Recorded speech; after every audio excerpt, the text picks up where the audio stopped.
Soccer 605, we're visiting with Christy Meilenberg, senior with the Central Cobblers. You guys came to Sioux Falls, played the #1 ranked team, and you guys owned that second half. Tell me about it. It was really exciting for us. We came into the game thinking we have nothing to lose, so let's take it to them, and we did, so it's pretty exciting. And you guys, I understand they scored in the first half on a corner kick. We missed the first half. Oh yeah, they did score on us, and luckily for us, it didn't bring us down. It just boosted us up more, told us we need to get going, so we did. And get going you did. You guys were in their end for the vast majority of the second half. Yeah, we were definitely pushing forward more than we usually do.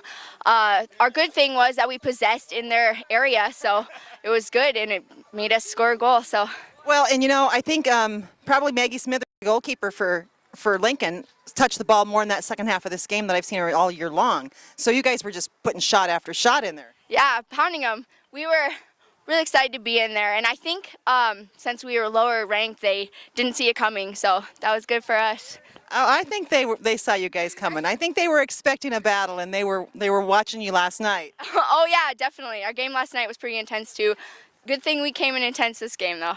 Yeah, it was great to see the team that showed up here. You guys did an outstanding job, Christy. We're proud of you and wish you luck at state. There's a lot of equity at the top. Yes, definitely. Thank you so much. Hopefully we see you there and with a win. Oh, and Christy, did I ask you last time what your plans are after high school? Yeah, I plan on playing soccer in college. I don't know where yet, still looking, but yeah, I plan on playing, so we'll see how that goes. Do you know what you want to do in school? No, I'm bouncing back and forth, but I'm sure I'll figure it out. All right, well, we wish you lots of luck. We'll see you at state. Okay, thank you. See you there.